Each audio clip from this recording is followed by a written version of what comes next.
Music, movies, TV, pop culture affects us in everything we do every day. But how do we as Christians affect pop culture? Let's find out.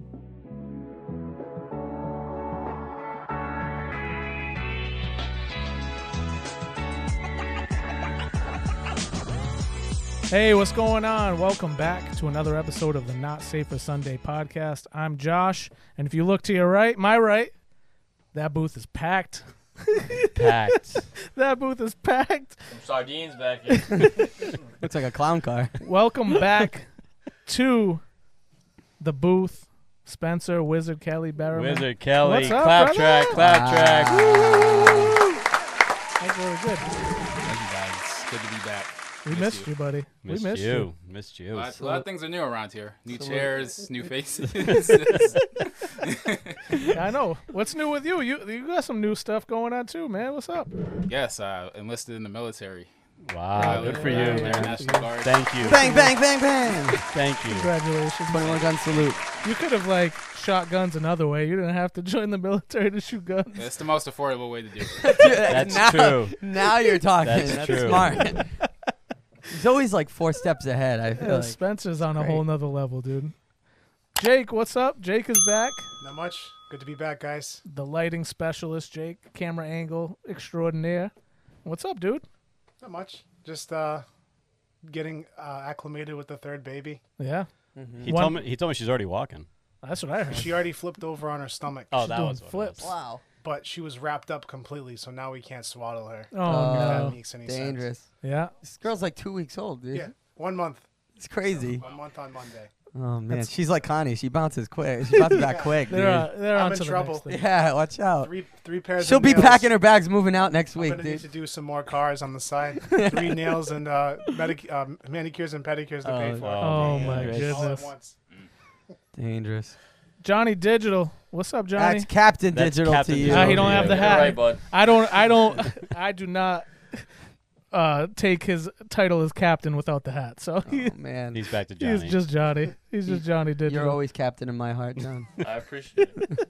Johnny's captain of your heart. He's captain of my heart. Daniel, what's up, man? A lot of nothing. Really. I don't think anything. When you said that Johnny was the captain of your heart, I got like a Titanic feel of just Johnny just holding you up. Hold my waist, John. Quick. Oh my goodness, Ken, what's up, my guy? Not too much. I did not join the military, but No? I did see a couple military-themed movies last week. So Do you feel like you I'm with joined? you, Spence. Do you feel You enlisted? stand in solidarity. I do. One was old school. I remember A Few Good Men. Okay. Tom Cruise, Yep, Jack that's a good one. Nicholson. That movie's got like stars galore. Yeah. They just keep popping up everywhere. I didn't even realize how many famous people are in that Yeah. movie, but good flick. That one's good. Yeah, it was a good flick. Saving Private Ryan too is a really good one. Great A lot movie. of stars in that one. Great movie. There's like so many big names in that movie. Yeah. That one's Good really movie. It good. gets bashed for not being super historically accurate sometimes, but What? Saving Private Saving Ryan? Private Ryan. Blasphemy. Does it? Does it get bashed? Yeah, in the historical community. Oh, the historical circles. I am a history major. Just saying. My wife is a history major Spence too. would so run circles around me, and I'm a history major. my Melissa's a history major, so she would appreciate that. Wow. So I'm gonna have to ask her. Shout out. Shout out. I'll have to ask her when I get home. We don't want what we she don't feels. we don't want historical accuracy. We want entertainment. Yeah, I want to be entertained. Mm. I just want to soak I'll it read in. an encyclopedia if I'm Are gonna you be not historically entertained? accurate. I didn't pay attention for the 15 years I was in school for history to begin with, so I'm not going to start now. Neither did Daniel. Don't worry about it. I had 20 years of history, okay? Oh my goodness. Hey, let me tell you, we had a hiring event at my job. Oh my goodness. We're getting the best and the brightest, baby. Mm. Best and the brightest to come. Federal workers. I don't know what it is. I really don't know what it is, but every time we do like one of these hiring things, I get like these 80-year-old men in suits that are just like shuffling on in, just really so proud to be there and just looking for a shot at a career. I'll have to let my grandfather know. He's been extra All right. miserable lately. Let 'em- we'll take them. Do they salute you? When they come in? They pledge allegiance as soon as they walk in? No, No, they don't. They come with the full resume though, Uh, but it's usually like folded up and crumpled in their back pocket, and like Can you tell? Is it like typewriter font? Like, oh yeah, and it's one that's been passed around. Like they've handed this bad boy out a few Papers times. like yellowed. Yes, At the end of the interview, hey, can I have that back, please? they do. They say, I need that for Oh the my next one. god! I need that for the next one. I'm going to Fold it up. Wendy's after this. Hey, I have to know though. I have to know, and I'm not trying to be too smart, even though you know I am.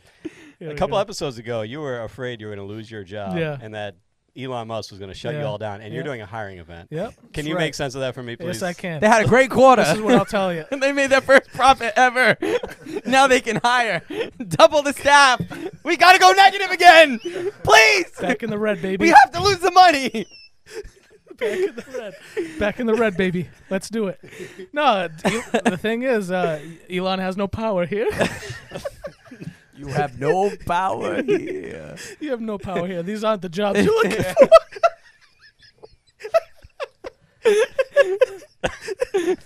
This is not the billions you're looking for. Yes. So we're hiring 80-year-old men to carry mail. Real government efficiency there. No, smart. I mean, Really? they're not going to be around very much longer. So The be retirement. cutting payroll just by letting they're- nature take its course. Hey, they'll still be collecting Social Security, but it'll be all right. The retirement payout's not going to be as significant as you'd think, but yeah. So Wow. that's what we're looking at. Really getting We're looking efficient at in that post office. And and you guys know where my office is, so I also get the mentally unstable people that have no idea what you're even there for, Mm. but they want to get involved. We wanna- They can't we wait. love what you're doing. Nah. Sign me up. I have to know, there's always like a crew of people that are like on the south side of the Oh, yeah. building. Yep. Because I live not Yep. too far from there. So did anybody from that crew walk into Oh yeah. wanted yeah. a job? Oh yeah. They Oh, come yeah? looking, Okay. and they come. And if you know the crew, they have all their baggage with them. Yeah, So yeah. they're carrying all their bags. It was the guy who was shadowboxing the dog. No, that guy's on the other side of the street. Well, I gotta know. Like, do they think they're enlisting? Like when they when they come into the post Yeah. office? Yeah. They We want to do what Spencer's doing. That's it. They they come in and they start unloading everything and start telling their whole life story. They have all these papers that they've collected from Their resume is more in found objects. Here's a Wendy's burger from last year. It's mostly found out, but it's just papers that they've collected from all over the place. And like I'll sit down with them and I'll talk. Like I take them away from that table and I kind of bring them to another area. Special table. Yeah, I bring them to another area of the Here's building. some crayons. You've made it past the first round. You're into the interview stage. And I just kind of have a conversation with them, and then once they get all their steam out, and then I say, all right, well, we'll see you. We'll let you know. Don't call us. We'll call you. We'll do one of those. So yeah, that's kind of how that works. Yeah, it's good times. Good times. You guys doing any hiring? If I can get rid of Daniel, we'll hire no, somebody you else. can't. This guy's a He'll staple. never get rid of Nah, me. he is. He's a He staple. can't get rid of me. He does too is. much, dude. No, he does way does. too He much. does. I'd have to actually get back to work if I fired him. Yeah, Oh, you'd actually have to man. do something for I have once. to do something. That's Can't have funny. that. That is so funny, dude. Everybody have a good Easter? Yeah, man. This was one of like my favorite Easters. I don't know why. It was like so chill, so Yeah. peaceful. Good stuff. It was good weather. Yeah, good weather. Weather was great. Good weather. Weather It was felt great. good. It was good. It's just kind of depressing because like we've hosted Easter for like I don't even know how many years for like ever. Yeah. So family comes over, but like all the nephews and nieces are all like too old for the egg hunt, so we're down to like 3. You ain't putting know? out the eggs for Johnny? No, he John is hit sticking little kids as he, getting them out of the way to get his eggs. everything goes in cycles. Now he's the one hiding the He's eggs. doing the egg and, hiding. And we're down to just a few kids though that actually. So it's very anticlimactic. You know what I mean? It's there used to be like 15 of them just out there, and now it's like 3, and it's like wow, time's marching. So Josh, do you hide potatoes in the yard? That's all I can afford. I don't know if you heard earlier. don't know if you heard. Half-eaten apples. I don't know if you heard earlier, but I'm fiscally responsible. So Yes, potatoes are cheaper than eggs. so much. So. We paint those bad I was gonna boys. say Yeah. dye 'em up. Yeah, toss them out. Toss them out to Do the you, yard. do you have any weird Easter traditions? Because you're the traditions guy now. I need to hear. No. Nothing crazy? Nope. We do. Well. Nope. There Oh, it it's goes. it might come out. It Oh, might it's come something. out. So I don't know if it's like anything crazy that anybody else isn't doing, but Melissa will buy like these little like paw print, like rabbit paw print stickers to make it look like the rabbit was walking around the house. But that's about as crazy. I've never as heard it of that, gets. Yeah, That's cool. yeah. So It's fun. Jeremiah, I think, is onto it. I think he's got it all figured out. He's like, I don't think this is the real footprints. I don't know about Something this. about this. Sawyer just picked that one up off the floor. I don't know. I don't think there's something fishy going on Trying to here. put two and two together. Yeah, but no. Besides that, man, I just we go to church and then I cook breakfast for everybody and then get them out of my house by noon and enjoy the rest Nice. of my day. Yeah, Nice. that's really about it. We hide eggs in the house. Jeremiah, turn it off right now if you're listening.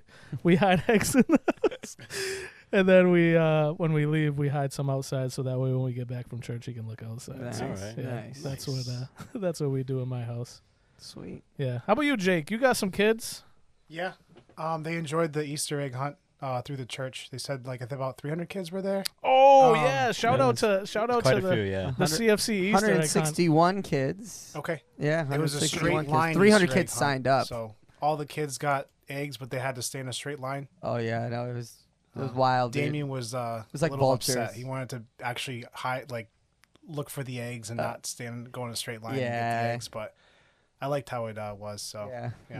Next year we're gonna drop it from a helicopter. So What's, how many eggs were in that field? 3,000 eggs. And they were gone in 2 minutes. Dude, it was like it took an hour and a half, maybe 2 hours to get all the eggs on the field. Yeah, It took, I mean, they were packing eggs for multiple nights. I'm sure. And my gosh, we looked and it was minutes. it was like God just took a vacuum cleaner and went, and that was it. It was gone. Was seconds, dude. Gone. It was crazy. I could not believe it. Sawyer got a total of 4 eggs No because way. she took 2. She would take 2, put it in the bag, and then wouldn't walk anywhere. Take the 2 out of the bag, put them back on the ground, and then take those 2. It's all about the hunt. Oh man, She was just all in So it for the funny. hunt. She didn't care Adorable. about them eggs, dude. adorable. Oh my goodness! But yeah, that was a good time, man. There was a lot of people there. I was was. really shocked. I It was was really cool. happy to see. Yeah, all it those was really people there. cool. And then we packed up the playground afterwards, dude. It Yeah, I was know. I was leaving and I was like, oh my gosh, there's a lot of kids on that playground. I was driving out, and friend of the podcast, Sarah, was walking out with a platter of sandwiches, and I was like, Those sandwiches are good, dude. A little chorizo and chips from my Zillies. "Can I get a sandwich?" Hey, you want to pass that over? She hooked me up. There you go. Hooked me up with a nice She Italian. was trying to get rid of them. I know. So it was perfect. She was like, "Take them." I was like, "All right." Don't tempt me. You don't gotta tell me twice. Oh man, but yeah, no, it was a good Easter. See, how was your first Easter as a dad?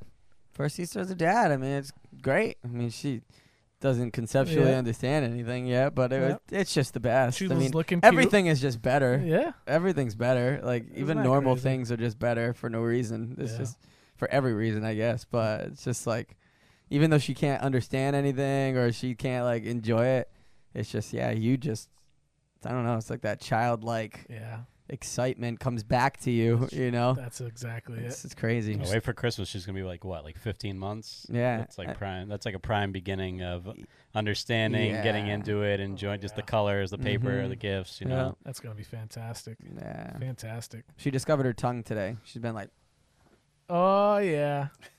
it's just been like that all day. For the listeners, Daniel was sticking out his neck,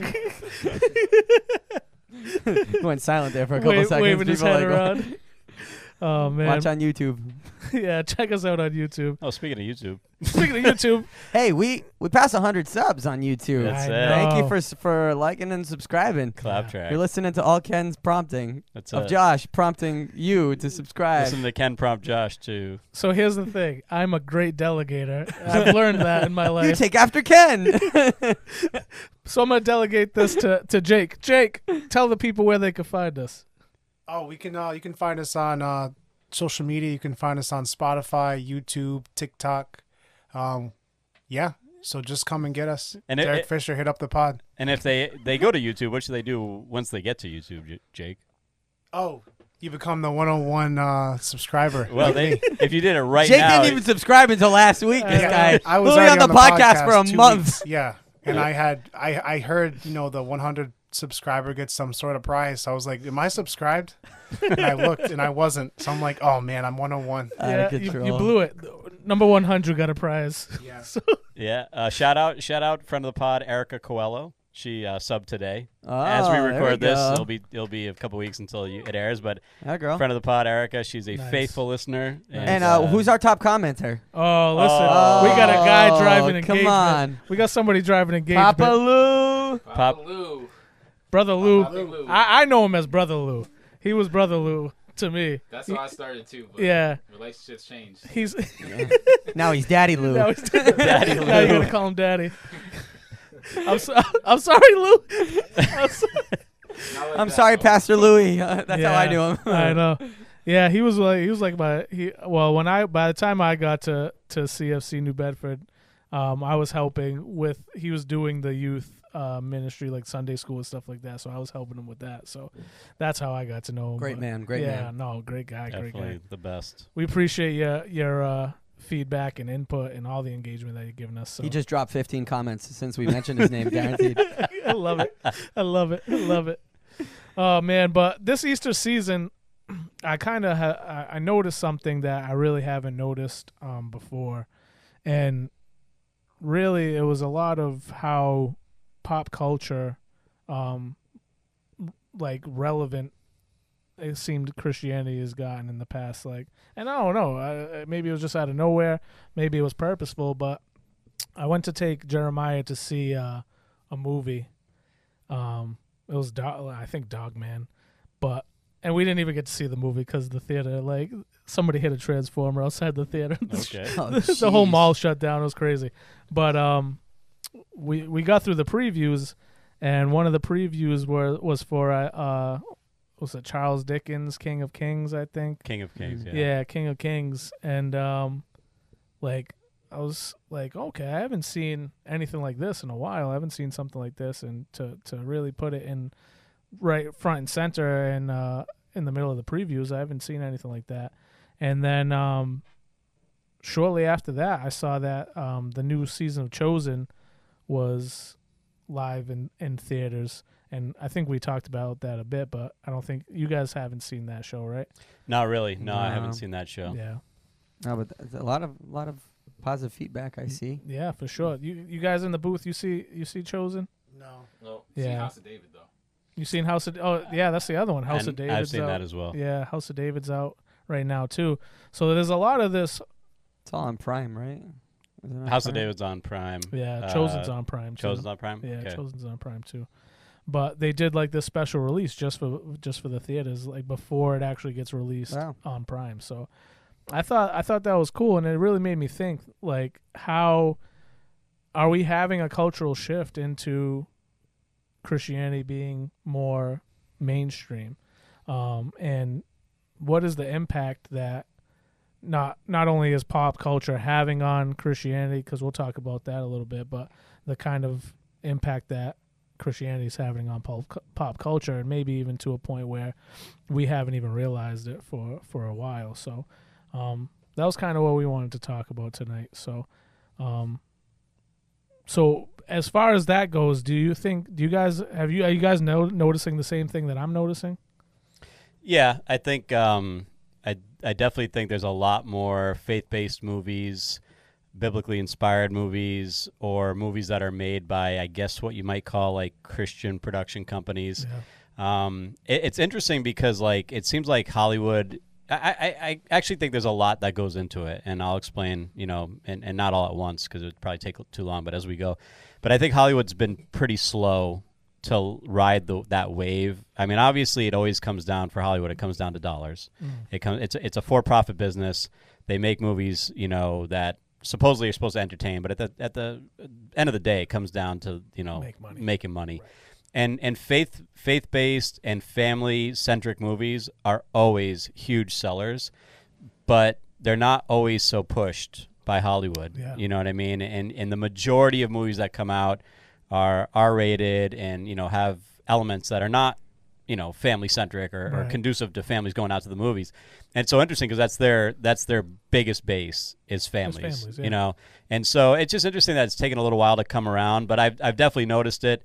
Sound of Freedom, I took my whole family to a couple of years ago, and that was really big in the theaters. It was about human trafficking, and that has a faith-based element, to it for sure. And then a few weeks ago, my wife and Johnny, we went out to the Last Supper movie, and I guess there was two, but I'm not even sure. I don't know which one I saw, but same story. Just in case you're wondering. I think so. That's. I think that was Chosen. No, I not saw the Chosen. non-chosen Oh, one. you I saw the found other out. one. I didn't know the difference, Oh, but okay. again, Interesting. Two Two Last Suppers. Last Suppers. Two Last Suppers, then. So one was second to Last Supper. or snack. Sorry. So late night snack. So there's definitely a lot more for sure. Yeah. For sure. Snack time. Snack time. Snack I time. just had a snack. But what I think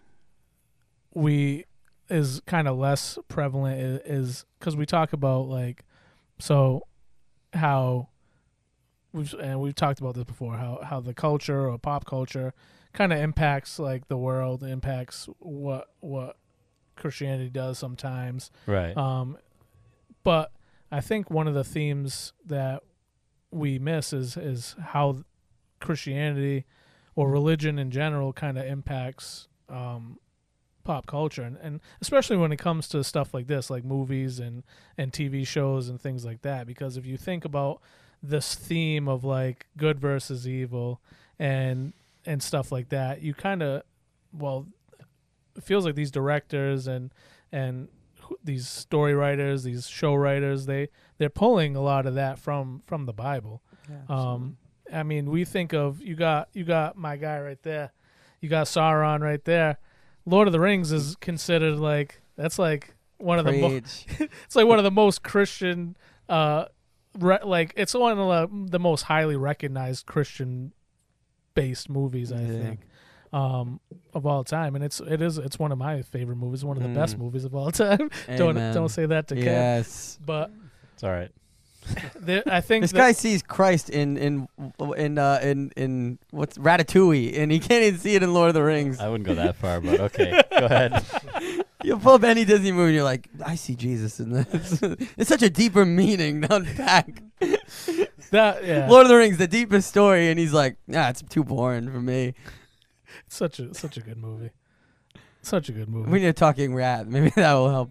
Well, I mean, J.R. Tolkien, a believer, actually, I believe, was instrumental in leading C.S. Lewis to Christ. Right. And then you have C.S. Lewis, who with his books and the ones that were turned into movies, the most famous, of course, being the Chronicles of Narnia, and very biblical as well. And to your point, what you're saying earlier is that, I mean, all the greatest stories in the world are really borrowed from the Bible. For sure. You'll have no greater story than the underdog story or the redemption story. And then, I mean, just name one. There's thousands of them, like Rocky, is the classic underdog story with this redeeming quality. And you could just go down the list where all of your really iconic, classic movies have a very similar theme. And where did those themes come from? David and Goliath and just Jesus, so you see definitely that's where they're getting their ideas. So the influence has been there. Yeah. Oh yeah. And it's, I mean, Star Wars, right? Big Star Wars guy. You're ringing all the right bells today. I knew I could sitting get here you. basking in it. I knew I could get you locked in on this one, but it's all those themes that you're talking about. But now when you put forward these very high quality I would say like TV shows like The House of David and Chosen and things like that. These are high production quality. Oh yeah. Do you feel like things like this are leading to better Bible literacy, or do you think there's danger of people being misled by something like that? Not necessarily those shows, because it's pretty straightforward what they are. Well, but even those shows, I think it's in the end it's good. But I think it can lead people to not, maybe be clear about what the Bible says, because House of David's great, and for the most part it's biblical. But these stories in the Bible happen in a couple pages, right? And now you have House of David, which season 1 was 8 episodes, all about like close to an hour long or so.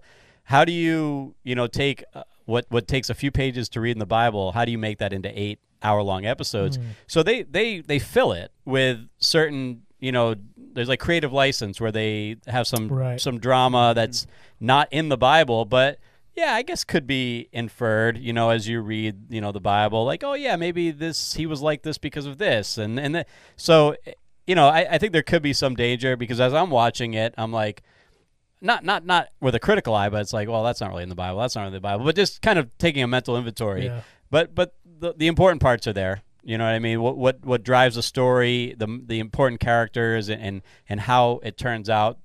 For the most part, I find that it was biblical, and I thought it was a pretty good series. Right.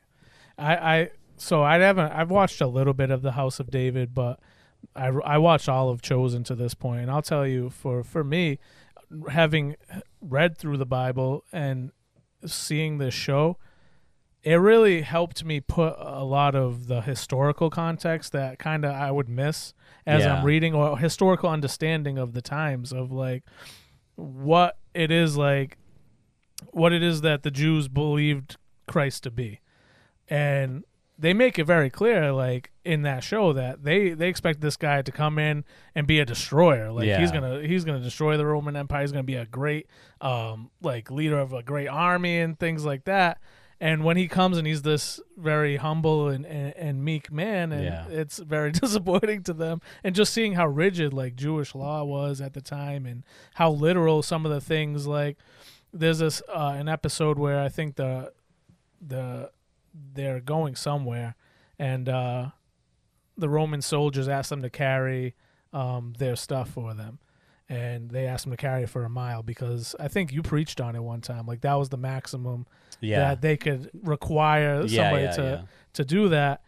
And then that's when Jesus says, no, we'll carry it all the way. We'll carry it 2 miles. Like, And so to put those pieces together, it really kind of like, I get very emotional watching that show, because I'm like, I'm a very visual learner. I have a hard time with just sitting and reading and understanding and comprehending. Sure. And that's what I was going to kind of hop on, is that I think a lot of this helps, because I think as a society, we've all made a huge shift to visual learning, just because we are taking in all the time. We've talked about it here, screens, devices, all these things that, so we're always looking, seeing, and kind of observing. So to finally have some portrayal of biblical, stories now finally visually there, it helps people to kind of put the context in. Whereas a lot of people, what I hear a lot is, oh, the Bible's hard to read, and I don't understand it, and I'm not much of a reader, and it's hard for me to understand what it's saying. And so now to finally get it kind of visually there for people to understand, I think it can be very beneficial. I also think that it has the potential to lead people astray, like you were saying. Whereas left in the wrong hands, somebody who isn't reading for themselves and doesn't know, now there could be things interjected. I'm not even speaking to Chosen or House of David specifically. Right. I'm just saying any Christian portrayal could be directed by a non-Christian who doesn't really know what's going on, and or maybe even an atheist who kind of wants to subversively just sneak a couple little different things in there. And so that's where we just have to practice wisdom, and not only just rely on these visual adaptations, but also really dive into the books. And so watching Lord of the Rings, taking it back, my experience with Lord of the Rings, I watched it when I was a kid, and I fell in love with it, watched it tons of times growing up. And it wasn't until I was a young adult where I read the books, and I'm like, wow, there's so much in the books that's different. Even like Aragorn, you know, in the movie, he's portrayed to be kind of like this reluctant king who doesn't want to take the throne, and he's kind of hesitant. But in the books, he's very much like, no, like I this is my lineage. I want to be like, this is my duty. I want to be the king. So to kind of see those differences, like, oh, okay, they have a lot of creative liberty, but it also kind of changes how you understand the character and the person. And so when I went to go read the books, I'm like, oh, I almost don't like this because it feels different than everything that I've known and seen. Yeah. So now take that to a person who's never really read the Bible, but now only has this portrayal of what they're seeing on this show.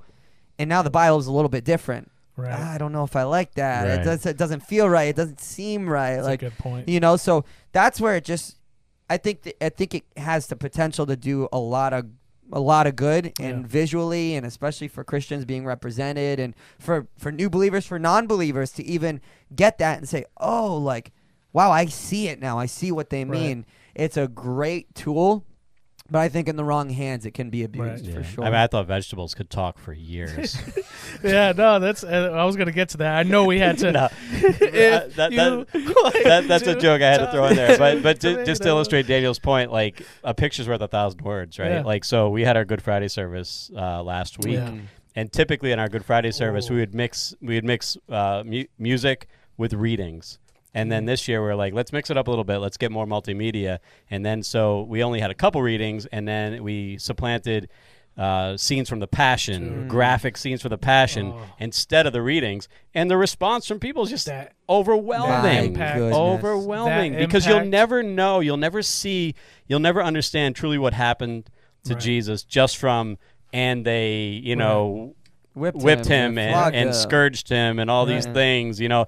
You'll never understand it. You know, you need the visuals sometimes. So yeah, I think it's a two-edged sword. I think it's really good, but it can, you know, it could probably, you know, I think if you rely on it too much, you'll never read. You know what I mean? And reading's important. I think it's like not to blaspheme, but you can't live on bread alone, right? So you can't, if you're relying on that, if that's your only piece of Christianity that you're taking in, well, you're missing out on where that's coming from. You're missing out on the source material. Yeah. Right? And nothing's better than the source. So to go to that is key. To use both as, like Daniel said before, that shows like that can be a tool. They can be an aid. They can help you in your walk, help you understand more, but you got to go back to the source. For sure. I mean, you got to go back to the source to pull things in. But let me turn this around now on you.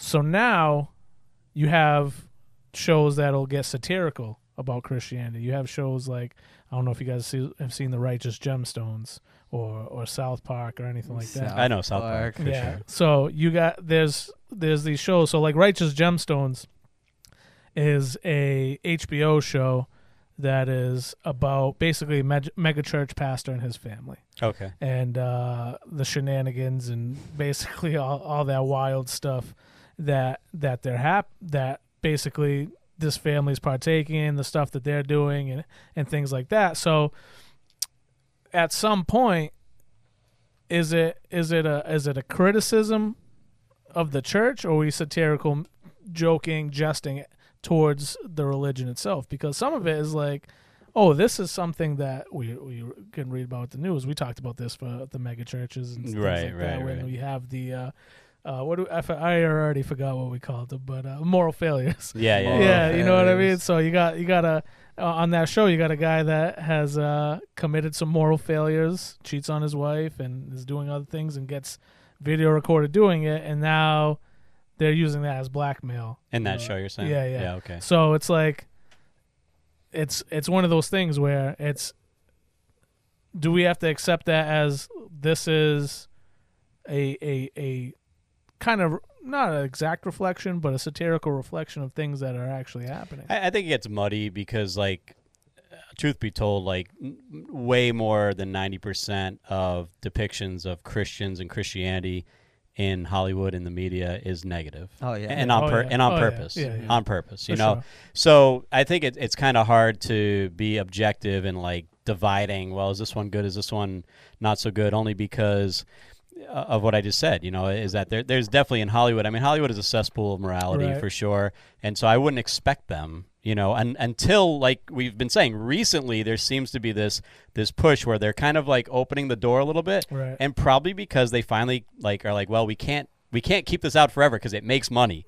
So not that's why that's the value. Not morally sound. Yeah, no, they don't care about the morality part of it. If it makes money, they're going to let it in. Right. And so I think that goes back to one of the original points that I wanted to make, was that for years, Christian media and like Christian entertainment was terrible. Oh yeah, terrible. Gosh. And like VeggieTales, I made the joke about the vegetables. Yeah. That stands out as being unique because that was really creative. VeggieTales was a banger. So really creative, really funny, and that's why it got so big. But for the most part, for the last several decades, Christian media has been cheesy, corny, just like a cheap knockoff of something that's secular, or just no creativity whatsoever. And it's like, okay, if we make it biblical, at least we'll have some audience and people will consume it. But it's been terrible. And that's the point I wanted to make, kind of throughout this is that was a lot of years of what, like you just said, it's just Christians trying to create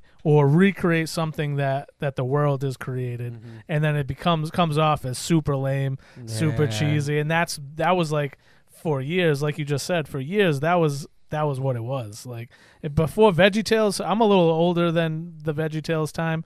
I had Gerber. I don't know if you guys remember Gerber. I don't know what Gerber is. I know the Donut Man. He was this. Do you remember the Donut Man? No. I don't remember. You don't know the Donut Man? I don't know the I remember Samson played him in a play or something like that. But oh man, but Gerber was like Gerber this puppet. He was like this orange puppet with like this little baseball cap, dude, and he would just get into like these. I don't know. There was like real kids that he would be playing with, and like some story would happen from whatever they got into. But it was terrible. Yeah, it was terrible. But that's what I grew up with, and it was like super cheesy. Like, well, I think like that was the big problem with Christians in media for several decades, is that they didn't realize that it's that they can be really creative, and they don't have to hit you over the head with this is about Jesus, this is about the Bible, this is about this is about that, and then reinforce it again and make sure you know that this is about the Bible. They couldn't be edgy, I think they're really trying to play to that base of just being really safe and non-offensive to the extreme. They wouldn't even go to the edge of edginess. And so I think that was a big problem that hindered it. And that's why I think VeggieTales was really great, because not that it was necessarily edgy, but it was just really creative and funny. And they weren't really worried about Lord of the Beans. Iconic. They didn't really worry about like being so overtly. Everybody knew what it was about, but it was done in such a creative way. With a lot of different just metaphors and stories. And I mean, it's vegetables who talked. I mean, it's like, geez, like there's nothing really overtly biblical about that, but that was the vehicle and it worked. And they would just throw a little Bible verse at the beginning or some story that they're trying to tell and tell it in a creative way, like you just said. I think a lot of it too, like Christians had to kind of like self-produce a lot of this stuff because the money wasn't there. Right. Yeah, for and sure. So, they didn't have the equipment Hollywood had. They didn't have the script writers Hollywood had. They didn't have a lot of this stuff. It was a lot of crowdsourcing and crowd fundraising, and it's like, there's not a lot of money in it, okay? Whereas Hollywood, there's just so much money, people don't even know what to do with it. Disney will spend $300 billion on a show, and it's the worst show that's ever been produced. Christians are lucky to get a couple million to produce something now. So it's like, I think for a long time they struggled with that. But to Ken's point, I think now there's money starting to funnel into it. And so as production increases, now it's like, okay, we can more accurately or more creatively kind of display some of these things that before they just for, just operating costs and like they just couldn't, like physically couldn't do it. That's a good point. I think what caught up quicker though, because we've talked about music and TV, but I think the part, and you guys can both relate to this, that caught up quicker to being more pop culture-y or kind of caught up with the rest of the world or the times, however you want to put it. But I think music. Yeah. I think music is something that has just like for a while now has been like it's kind of along the same lines of the music that you listen to on the regular radio. Yeah, you can pretty much find any genre in some sort of Christian form. You know, there's Christian indie, there's Christian rap, Christian hip hop, Christian pop, Christian funk, Christian folk. There's so many different genres, and I think what's cool now that I'm seeing is there's this kind of breakthrough happening where, okay, that guy was a Christian rapper, but now he's more of a rapper, and his music is now starting to come into a lot more of the mainstream. Right. You know, thinking like somebody like a Forrest Frank, who's really kind of breaking a lot of different things, becoming very, very popular. You know, Lecrae, who was a huge one, Andy Mineo. I'm trying to think of some of those other guys, but Ken Dog Says for sure. Ken Dog Says. Ken Dog Says. Well, I mean, I think you can give some good insight, because I think I remember you saying that you were a little disappointed when you first started, when your first album was out, kind of where it landed on the shelves. Yeah, in the Christian section, you know, rather than the rap section, and there's definitely I think it takes, you got to be fearless, and you got to be like really a brave.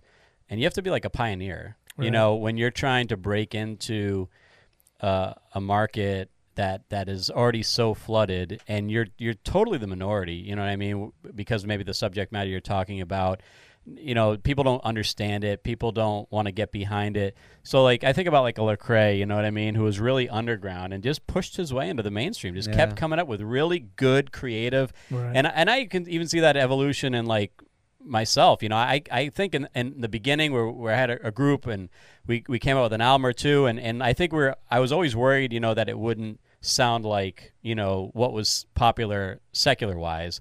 And then as I got a little bit older and I kept going, I stopped caring, and I just want to make a great song, you know what I mean? I just want to make a great song. I don't care if people, you know, are going to support it, get behind it, if it's going to be accepted or not. I just want to make good art. And I think that's what's needed. And so to bring it back to like TV and media, I think that's actually starting to happen now, finally, where they're like, let's just make good art, because, you know, good art has subtlety, it has nuance, you know, it has a great story, you know, it takes, it's not just cookie cut. It's not just like, all right, let me appeal to this. It's like, no, let's make a great story for the sake of a great story. Right. And you know, and that's why you have like a Pixar. It's like, what kid wants to watch some cheesy, you know, even if they're a Christian family, what kid wants to watch some cheesy, you know, low production rendition of whatever when you're up against Finding Nemo or Toy Story, which the stories are amazing. That's what makes them. I mean, you know, talk about the redemption story, underdog story, and all that stuff. Finds Jesus in Nemo, dude. Anything that's got a good redemption story, you know what I mean? And so I think that's finally starting to happen now. Frodo gives Gollum so much grace, dude. Amen. Yes, that is true. And in the end, it was that hand of grace that saved Frodo. I didn't really pay. Oh! I'm going to start speaking in tongues pretty soon. I didn't really pay much attention. I'm sorry. Oh, so good. I'm sorry. So good. I'm sorry. I do know that Anakin does turn good at the end. Oh, my God. You were my brother, Anakin. Oh my goodness. But you know what's funny though? I see, this is wild. I had this thought today. I can see the secular market, the secular world in media right now. They are doing what the Christians did 30 years ago. It's really strange. It's really an interesting phenomenon. They're playing to a base. They're playing to a base. They're putting out garbage. Absolute garbage. And we had this conversation like yesterday or the day before. So we're talking about Star Wars, you know, and how Disney bought Star Wars. They totally wrecked it. But here's what they're doing though. It's Star Wars. So like for them, that's Bible. It has this built-in fan base. It's been around for a lot of years. You know, you just can put out anything and people will consume it. And then you know, it's all about like messaging, and it's all about like hitting people over the head. So now it's all like woke stuff, and woke doesn't sell. You know, nobody buys woke for the most part. The mainstream doesn't want it, but they like, well, but it's Star Wars though, so we can do anything we want, and we can just keep pushing it, and nobody's buying it. And it's very much like the opposite of what was happening, you know, with Christian media. It's very much like a religion. It's like, they have to insert this into it. It's Star Wars, so people will buy it, or whatever, you know, vehicle they're using. but they're not. They're just making trash. And the thing is, like, you could put as much woke as you want. If it had a good story and if it had good acting, I'm in. Yeah, because that's why I watch things. I want to be entertained. But they're mailing that in. And so what was that last one? That awful the alien space witches. What was that? Star Wars what? Acolyte. That's the one. Okay. So this terrible, awful writing, awful acting. As long as we have some woke stuff in it, and it's Star Wars, it will sell. Nobody watched it, and that's what was happening in the Christian market for several decades. And it's like two different religions, and it's like we don't care about story writing, we don't care about acting, we don't care about production quality. We're just going to our base, and that's why Christian media failed in those years. And that's why Star Wars and some of this stuff is failing now. So it's very, very interesting Even that contrast. Marvel stuff's kind of falling off too, and those superhero stories. Well, they're just trying to recreate everything like over and over and over again. And when they've like drawn it out as much as they can, now they make prequels to that whole series because it's like, oh, we can't go forward. Let's go backwards. You know, let's like we're going back, Marty. You know, so great reference. So if Christian media wants to be successful, then just keep being original. Yeah.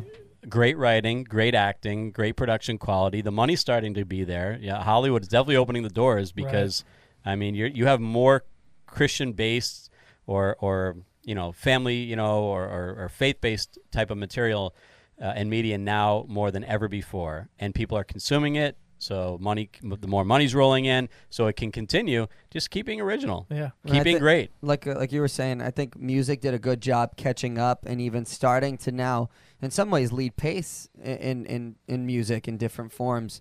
I think it's about time the movie, film kind of catches up to that, and there's a lot of genres of Christian art that's not being displayed through film. Something I really enjoyed was like a Christian satire, like. Almost like The Office, like a docu-series style.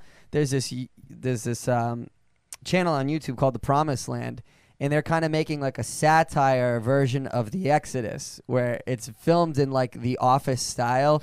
So you have like Moses off cam, like kind of giving a dialogue, and he's talking about, and it's actually pretty funny. But they're also trying to get crowdfunding and crowdsourcing in order to release a whole series. They've only, I think, released like a pilot episode just to kind of see the traction. But it's the producers or the directors or something of The Chosen. Oh, wow. They wanted to make kind of like the first Christian satire show based on the Exodus. Yeah. So, I mean, it's cool to see Christians starting to breach into those gaps because, I mean, I love satire. I can watch like a South Park make fun of Christians and I can laugh because like I have a sense of humor and I'm not sensitive, right? So I can Steve, I think, sent us one the other day, and it was writing a Christian song from South Park, and I almost peed myself. I'm like, this is so good. Dude, like it's Carmen's Christian singing CD. The Christian song. Yeah. I'm like, this is hilarious, but I can find some humor in that. Right. Obviously, not to the point where it's like some things are just outright blasphemous. So there's a line, but within reason, I can take a joke and enjoy the Christian satire because I'll be honest, I'm the first one to. This whole podcast tends to be more so calling Christians out than being, rah Christians, and I think a lot of that satire kind of tends to do that. It makes fun of the things that we should be making fun of, like Babylon B. Babylon B is so good. You know Babylon B? No, I don't know. I don't know what that Fantastic satire, Christian satire. Oh, really? They have a huge Facebook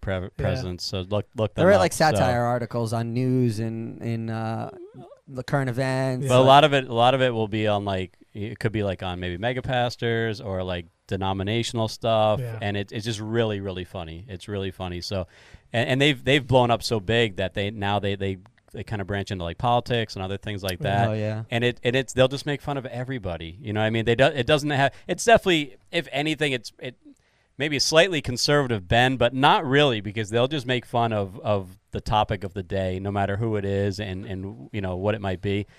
So that's another one, where Christians are being more creative, not afraid to be a little bit and edgy. Babylon Beef blew up. Oh, huge. Blew up. Huge. It's crazy, yeah. I feel like having like faith in the digital age right now is like, it's really made things a lot easier to like share stuff like that, like stuff that you find hilarious and that's a little bit satire-y and things like that, but it's easier to, I feel like, to share. I send you guys, well, you're not on Instagram, but I send all you guys memes, and a lot of them end up being like Christian memes. Send it over to Roots, dude. I'm logged in there. Oh, you're logged in on Roots. All right, I got you over there. But it's just like, it's just stuff that like I would never have thought of sharing anything like that before, or like I couldn't create it myself, but to see all these very creative people on like Instagram and stuff like that are creating these memes and stuff, that it's like you can laugh at yourself and be a little introspective of like, oh yeah, this is a little silly that we do this, you know what I mean? This is the ram's horn thing like we talked about a few episodes ago. Like, that's pretty ridiculous. Like, some of that stuff is fun, and it's like, it's not in a way to like really like hurt anybody's feelings or anything like that. It's just like, this is silly. And like, you can see like the pendulum swinging though too, even with the whole media thing. Even in that, like, you know, I think for the first time maybe ever, but certainly in that I ever remember, that Christians are not the most offendable population. We're not, you know what I mean? Sorry, I guess like super liberal progressives or whatever, you've taken that mantle. But yeah, like, because if you can't poke fun at yourself, if you can't laugh, like the South Park thing, like, what's his name? Eric Cartman. Yeah. Like, Cartman. I mean, it's so dead on about so how much good. about how praise modern modern praise is written. You know, that's like the Jesus, you're my boyfriend type stuff. And so it's so funny. If you can't laugh at yourself a little bit and poke fun at yourself, then I don't know. It's funny, but do you guys find like as these things are growing, like this digital age is growing, do you find that there's more engagement with people through digital stuff? I mean, I know through the podcast we've had some good feedback. Absolutely. And this is obviously one way that you can spread the gospel and things like that. But do you guys find that you're getting more engagement?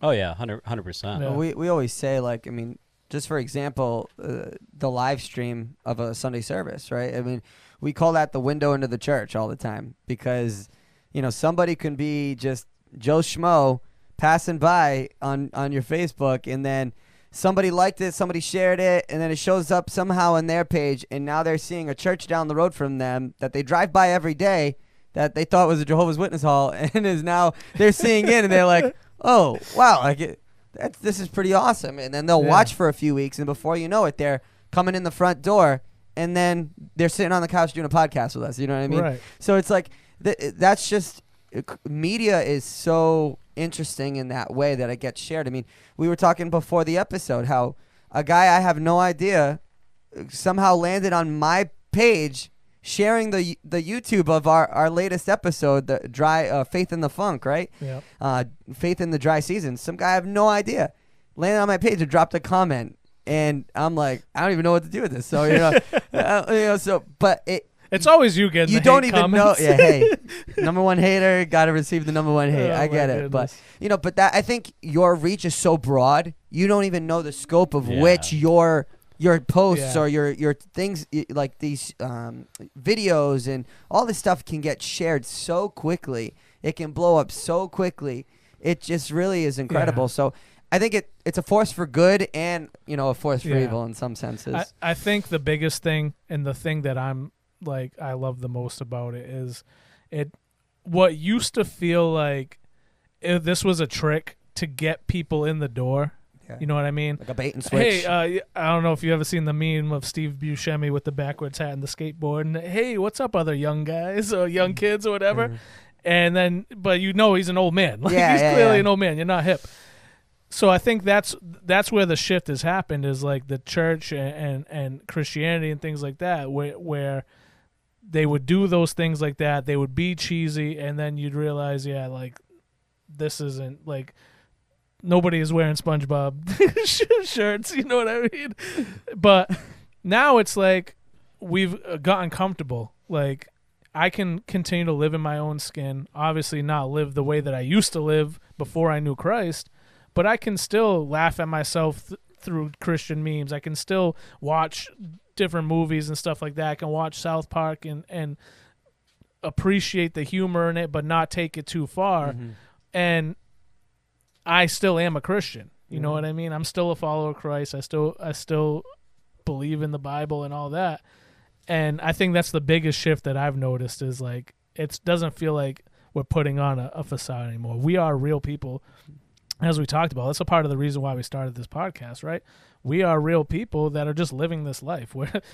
We are exactly like everybody else. And so we're trying to take away that cheesiness, trying to take away that wall that was there that was like, oh, yeah, no, these people are these holy people doing this thing. No, we're just regular people in here to have a laugh and have some fun. Absolutely. Yeah. I mean, I'd say just about anybody who I speak to who's new at the church says, I was watching first for a little while.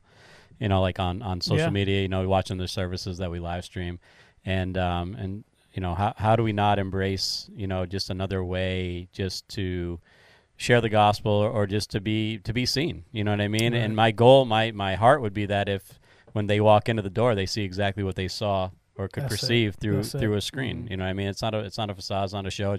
It's who we are. Here's a window in, and you know, if you want to show up, love it. Right. So I guess one last question as we kind of prepare to close out. But where do you guys think that Christians should draw the line on the media that they're consuming or what they're consuming? I mean, I think it goes back to some of the other episodes, definitely like secular and sacred episode, where you need to know where your liberty, you know, has maybe comes to a roadblock. You know, if you're going to get in trouble yourself, you know what I mean? If you know, and we've talked about it so much, you know, from scrolling reels to what we watch on TV to what we see on the internet. Know thyself. Know yourself. Yeah. I mean, so like, yeah, I mean, there is some stuff that, like I said, to this day, you know, Hollywood will continue to produce media that will put Christians, Jesus, and faith, you know, as a whole in a negative light. You know, so do I want to consume a lot of that? Probably not, you know what I mean? But then you have satire, you know, where we're kind of making fun of some things that are, you know, that are real relatable and, you know, that are true, you know what I mean? So I think just know yourself, and then, of course, you know, the whole liberty thing and how far, you know, your line is. Yeah. Yeah, I would say just don't open the door to something that's going to lead you down a wrong path, even spiritually. You know, I know that there's, you know, if you're somebody who's like struggles with anxiety or struggles with this stuff, but like all you watch is, you know, sheer horror and demonic, like these exorcists and all this stuff, like maybe start to shed some of that stuff, you know, like start cutting out and start filling with good. Start depositing good, you know, because I do think that, you know, what we see, what we take in, that stuff starts to take root, you know, and so again, law versus liberty, you know, there might be something that I don't want to watch that maybe you can watch and you're fine with it, and by all means, you know, but I think also just don't be naive as well. Don't be naive and don't like have a blind eye to just anything and just say, oh, you know, I don't feel anything when I watch it, so whatever. But it's like, no, that's actually porn, so like don't watch that. You know, and so I think some of this also has like common sense where it's like, okay, you know, let's not take things too far. You know what I mean? But a lot of that is navigated on the individual basis. We can't start to partition out and draw lines and create this web of like what's good, what's allowable, what's not, because you just can't. Well, what's that verse? Everything is permissible, but not everyth's beneficial. Yeah, for sure. So, I mean, I think that's a good way, good way to live by. Absolutely. Obviously, you have free will, but you got to understand what it is that you're consuming, what it is that you're taking in. But last point I just want to say is I also do appreciate the Christian apparel game. I do feel like we've made some big strides 100% in the Christian apparel world, because man, when I grew up, I wanted to wear like a Jesus shirt, and it was like the corniest thing you could ever imagine. And now it's like my favorite one was capital G-ZUS. Jesus. Yeah. You remember that one? You remember that one? Jesus. I think you probably remember that one. Jesus. Never saw that. And so I appreciate the Christian apparel game making some progress there. It really has. It really has stepped up. It has. Yeah, it's everywhere now. Yeah. It is everywhere. It's on you. It's on me. It's all over the ads. Like, Where do you buy that shirt? Beacon Threads. Beacon Hey, Threads. Shout out Beacon Threads. Sponsor the pod. I make it look good. Everybody else is gonna make it look good I mean, too. come on, Beacon. We've probably worn shirts on about 6 or 7 episodes. How would it Come look? around. How We have would it 100 look? subs now. Come around. How would it Step look with up. the entire pod? The entire pod could be dripping in that Beacon Step Threads. up, Beacon. You can wear a piece and I can wear a love. Yeah. Look at Then that. you can wear a love. I could wear You a know what? piece. Beacon could design our very first Peace and Love and Love and Peace shirts. Oh, Wow. that'd And be whichever fire. one sells more, we know. We got 107 subs. Beacon, step up. Yeah. Big downloads. We got big downloads. But no, you guys in the booth, you guys got any last thoughts? Go ahead, I mean, Spence. I'm more of a native, Welcome back, Spence, first of all. Thank you. I'm more of a Native Supply fan myself. I don't know about Beacon Threads, but with Native Supply, that's where I. We'll have to Okay. check them We'll have out. to check it Shout out. Shout Sponsor out of the pod. Native Native Supply. Supply. Native We have Supply. 107 subs. Get on board. Maybe 108. Who knows? Jake, anything? No, you guys honestly hit the nail on the head with a lot of different topics. I think there's a lot of motivators in Hollywood media, and I think that good or bad, it's all coming to light. And the whole thing about just raising the amount that's funded in the Christian media world is just a big push, and I think it's definitely making its a headway in the theaters and making people think a lot more about everything. So. Most important, were you a Larry the Cucumber guy or Bob the Tomato? Oh, everybody's a Larry the Cucumber. Cucumber Yeah, guy, dude. yeah. Nobody's No, Bob's I know. the Bob's a the straight fuddy-duddy. man. Bob's a straight man. Yeah. Bob's the Shout out to my fuddy-duddy. grandma for pushing that. She loved only Veggie Tales was on TV for us. VeggieTales. You guys didn't partake in Gerber, huh? I don't know. Good- I think no, you're I the think it only was person who ever Actually, I watched think it was Gerber. Gerbert. I don't even think it was Oh, Gerber. Dude, my I used to God. have a show called Bible Man. Did you ever see that? Like, I had like a VHS set, and, like that I think my mom found, and he was like this Bible super. We're gonna have to drop a clip. The He had a one, cool costume though. Like, it was really cool. one, I gotta one say. DVD that we had, Johnny. I don't know if you remember, but Prayer Bear. Remember I Prayer was Bear? thinking about this whole episode. I don't remember the name of that show. Trying to Prayer figure out Bear. Prayer Bear. Yeah. Wow. That's like flashbacks. Like, Yeah, Oh, yeah. I man. thought you might Prayer hit Bear. I that. couldn't think of the name, but I was Prayer like thinking Bear. of it the whole time. Those deep-seated memories. We're gonna have to hit some Wow. clips, some Gerbert, Prayer some Bear, I would watch that now, honestly. Prayer Bear. Yeah. Prayer Bear's Seriously. fire. He had this like catchphrase, but I don't really understand what it meant. But somebody would say something like important or profound, and he would say, "Amen" and "me too," and I'm like, Yeah, he's like a southern pastor as like a teddy bear. We're gonna praise Jesus. Come on, Prayer Bear. Get on board, buddy. Come on. Oh man, we've had enough fun on this Wait, episode. we need a good Christian video game. That's what's next. Yeah. Like I don't know. yeah, I want to play. there were some corny ones, I believe. I want to play David or something, like Yeah. a live action role play. They just need to do like an Assassin's Creed, but like I mean, they Jerusalem. I mean, think about it though. They could do a super violent, bloody Christian Oh, video game absolutely. with all And the it'd be Old so- Testament yeah. battles. you know? Philistines, dude. Like yeah. Yeah, it'd be biblically accurate. Leave not Gosh. one. the Amalekites. Human alive. The Yeah. Amalekites, like absolute Oh, my massacres. goodness. Like Starts with Cain and Abel. Pow. yeah. And then just go from there. Yeah. Just keep building. Yeah. Oh man, but yeah, we had a lot of fun with this episode. There's a lot to think about. Like I said, we don't realize how much we've impacted, I think, pop culture, and I think it's really important to think about the impact that we're having and what we're being impacted by. So we love you guys. And until next time. Love and peace. Peace and love.